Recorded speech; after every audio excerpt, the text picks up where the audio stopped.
I'm Dan. I'm a co-founder of Let's Get Inclusive, an initiative which aims to support women in tech, connecting them to senior level industry mentors. Today I'm speaking with Beckie Taylor. Beckie's the CEO, founder of Reframe Women in Tech and of TechReturners. So Beckie, thanks for joining us. Would you like to introduce a bit more about yourself and what it is that you do? Yeah, brilliant. Thank you so much for having me today. So, as you mentioned, I am CEO and co-founder of an organisation called TechReturners, which supports people returning to tech after a career break. They're experienced software engineers and had career breaks for many different reasons, and we support them by upskilling and provide career and mindset to help them transition back into the industry. And also, you mentioned Reframe Women in Tech, which is a non-for-profit community conference. Brilliant. And I know that you've been running TechReturners since 2017. What was it that first inspired you to get involved in that kind of thing? Yeah, so it was very much a personal experience that led to the sort of setup of TechReturners. So my background is HR people and talent. So previous to setting up TechReturners, I was HR director for a leading SaaS-based technology business based here in Manchester. And just over 10 years ago, was HR director, and I fell pregnant with my first child, Ethan, who's just turned 10, and found myself not only as a minority as a woman in tech, but then became a minority as a parent in tech. And I think in terms of that transition myself, I really sort of experienced the things such as lack of confidence. Sort of the tech industry moves so quickly, so my skill set became, not as up to date as it would have even just a short time career break. So when I came back into my position at the organisation I was with, I started to think about it. If I was experiencing this, how many other women are out there experiencing the same? So it led me to co-found a community meetup group called Women in Tech North, and you can find us on meetup.com. And we've sort of scaled that community naturally for the past nearly coming up to 6 years now. And we're now proud to say we're the third largest women in tech community globally. And it was through sort of the work within the community, it became more and more apparent the lack of support for people returning to tech after a career break. So there's amazing initiatives back then and still is around supporting people that, coming out of college, coming out of universities, apprenticeships, graduates, but there was nothing really supporting people returning. And sort of pair that with the gender pay gap and also the statistic out there that 56% of women leave their careers at mid-senior level, it started to say the same old narrative that if we sort of fill the pipeline up, then if we don't retain the talent, we'll just create a leaky bucket effect, and sort of my terminology for that. So back in 2017, James, my co-founder and CTO, came up with the idea around actually exploring whether there was an opportunity to support people returning to tech after a career break. So it started off with very much a pilot initiative, just 2 pilot cohorts, and we put a couple of social media posts out, didn't really know in terms of what interest, and we were inundated with responses. So the first one was 100% women, and then the second one was 90%. And with all the whole essence around supporting people with upskilling and forming that community. And one of the questions I always asked them was, why us? Because there's lots of amazing boot camps, university courses, but why us? And it was purely the fact that the people felt that empathy with people that have been through a similar situation and formed that sort of bond, friendships and, relationships that then continued and flourished as they went back into the industry. So once we'd done the successful pilot sort of programs, we sort of then wanted to commercialize it, but remaining true to our core value of accessibility. And that you'll see that theme coming up in terms of a lot of things I talk about. So we started to form partnerships with organizations that enabled us to deliver the training and upskilling for free, and they then had a wealth of talent that they could recruit out of and then transition into their organisations.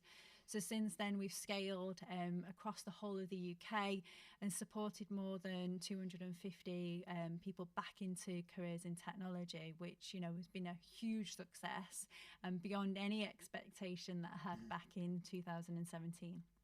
Brilliant. And generally within tech at the moment, what do you see as the main challenges that for either keeping women out of the industry or, like you say, causing people to leave kind of mid-career? Yeah, it's a really interesting question. I think the barriers remain at different points in terms of a person's career journey. So we've still got those barriers to entry in terms of for people without experience. How do they actually get into technology and the awareness of careers in technology?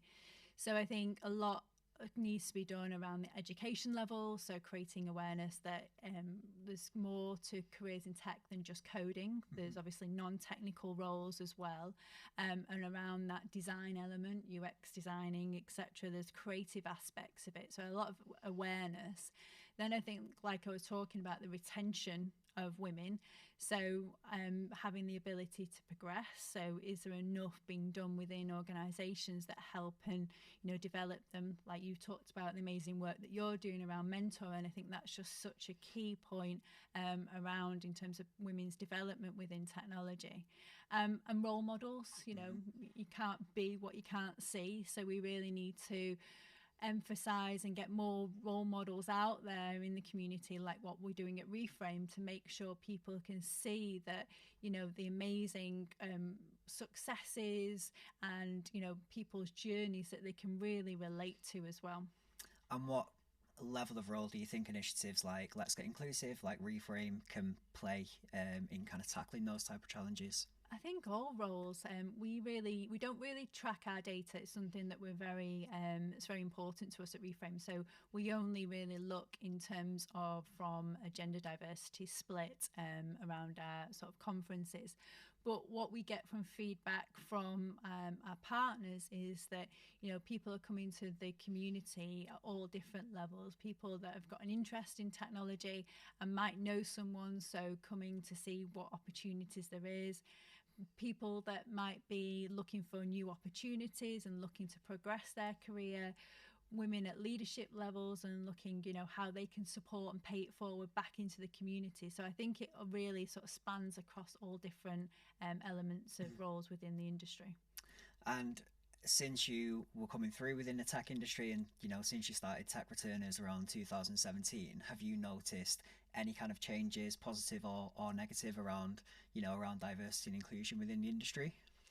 I think one of the most sort of poignant points was the pandemic was horrendous, absolutely horrendous for a lot of people. Personally, myself, I lost my father during that time period as well. However, I think I'm all about reframing, hence why Reframe's called Reframe. And one thing that we saw was people's understanding of career breaks a lot more. So I think if returners and the returner concept has only been around probably the past 5 years, and there's a lot more education needs to be done around people's perception of what a returner is.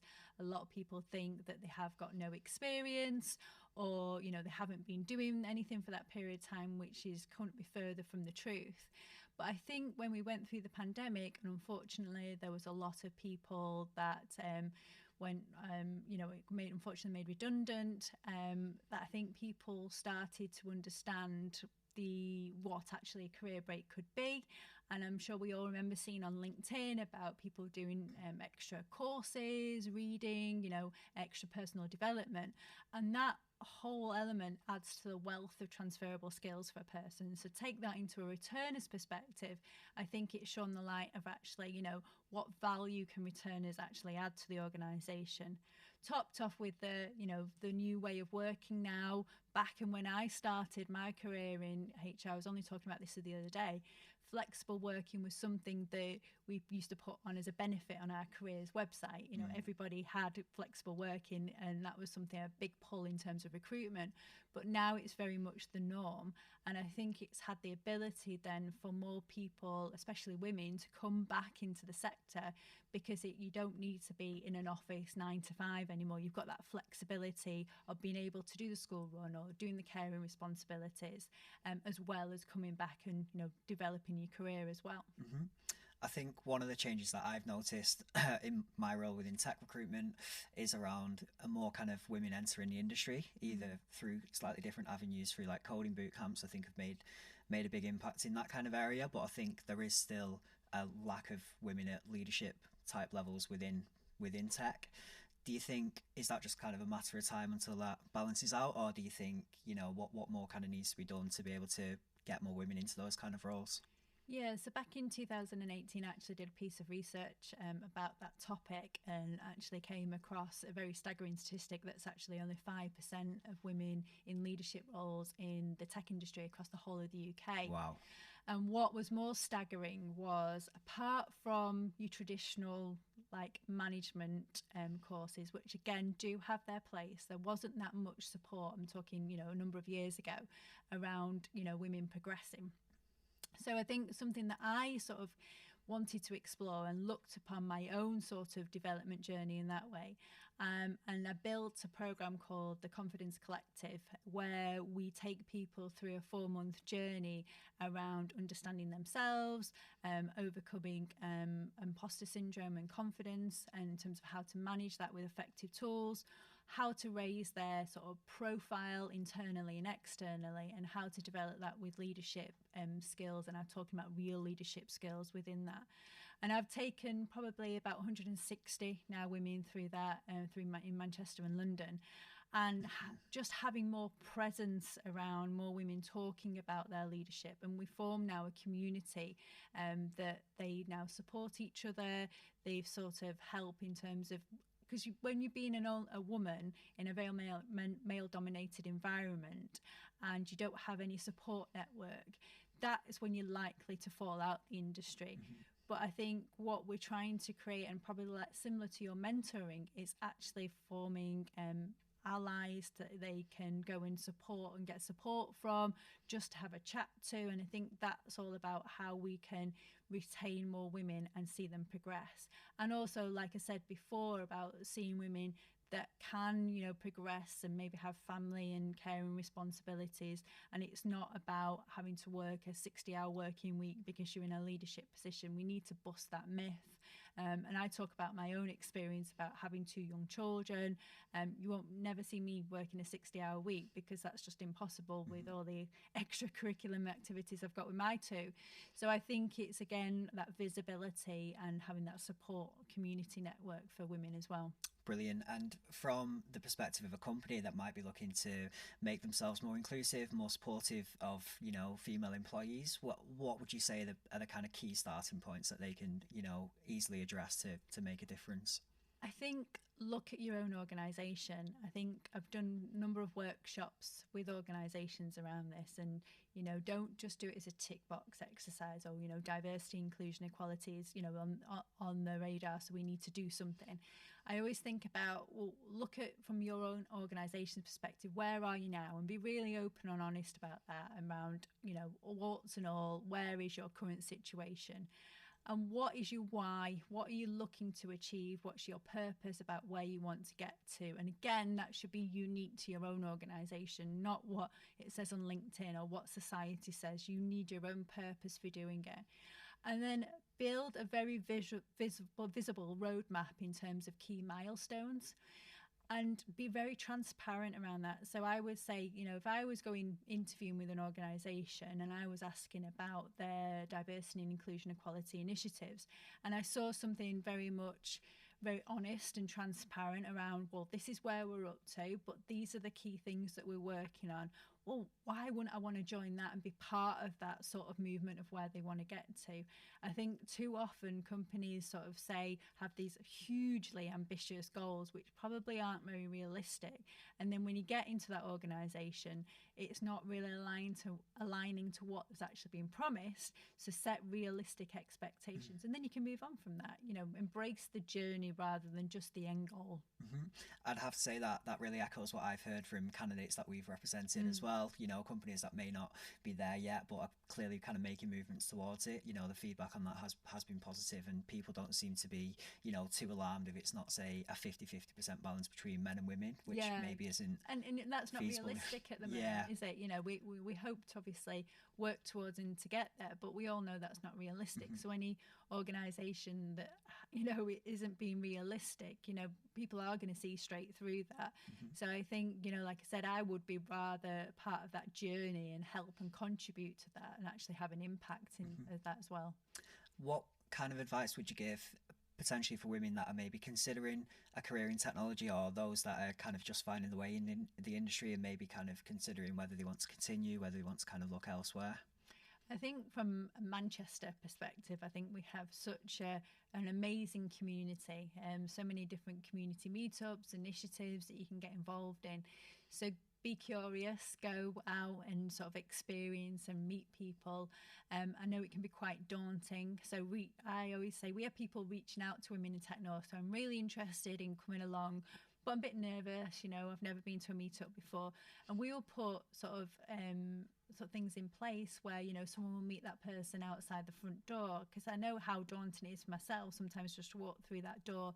We do similar things with Reframe. We create a WhatsApp group for anybody who's coming on their own, so they can maybe like communicate in the WhatsApp group before, or meet people at the door so that they know somebody, a familiar face, to feel like part of the community and easier to sort that transition. So I think communities are great. Reach out to schemes like, you've talked about mentoring schemes, find somebody that's going through a similar, or has been on a similar journey to you, and be curious around what you can learn. Understand that it's not just all coding roles, there's lots of different roles. So again, by speaking to people, you get a breadth of understanding around different types of roles that there are in the industry as well. And you've got the next Reframe Women in Tech event coming up in London this September, first time down south. What can people expect to hear about from the event? So Reframe is all about creating conferences, professional and personal development, accessible to all. So back in 2019, we wanted to make the conference, it's non-for-profit and truly accessible. So we keep ticket prices all-time low. We provide free childcare to every attendee on the day. And it's all around making sure we're talking about the amazing role models and topics that may not get talked about in the other sort of expos, conferences. So we always listen to our community from the conference before. So Manchester this year, we were talking a lot about how people go to Women in Tech events, and I see it a lot, you see a lot of nodding heads, we need to do this, and everybody's nodding the head in the audience, and then the moment they walk out, what actually happens from that point.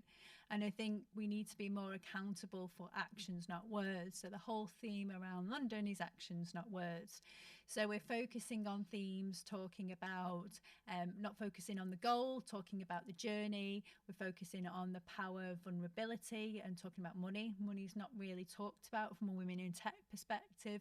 And also the powerful topics of mentorship and allies. So back in Manchester, I called it out, our conference is inclusive to everybody, but we had no male applications for speakers. So I made the very brave decision on International Women's Day to say that I wanted our closing keynote to be a male ally. I did get a lot of backlash for it, but I'm glad I stuck to my guns, because we had an amazing male ally talk very openly and vulnerable about his journey as being a male ally and the importance of it. And I think it's a conversation that we need to carry on. And I'm sure you find it yourself in terms of, in your network, the importance of, supporting women in the amazing work that you're doing. And you're a true, male ally in that respect. And I think we definitely need more within that, because we don't need to sit in an echo chamber. If we need to really make movement, we need everybody included in that conversation. And I think that's something that we really need to sort of champion. Am I right in thinking that there's a couple of spaces available for people to speak if they might be interested? There is. We have our main sort of stage conference speakers for the morning, but we do something which is called the community empowerment stage. So where people may find the first time speaking is a bit daunting in front of, say, 400 or 500 people, the community empowerment is a smaller stage, 5-minute talks, and we really want to support the next generation of speakers at conferences. So if you have got a desire to try it out, we're very supportive. We support you all the way through in terms of helping you build your talk. You might want to practice with us, and then you have the opportunity to then then deliver that talk to a smaller stage audience. Brilliant, and we'll link the information for the Reframe Women in Tech event in the description for anybody that might be interested. But we really appreciate your time in speaking with us. Do you have any final thoughts before we wrap up? No, thank you so much. Obviously, get involved, and I think it's great that communities like this can really talk about the different types of initiatives that are happening, because I think aligning all together is going to be really creating that sort of powerful movement. I completely agree, and it is also a rewarding kind of thing to be doing and seeing the impacts that you can make within it. So thanks again for taking the time to speak with us. Thank you very much. Thank you.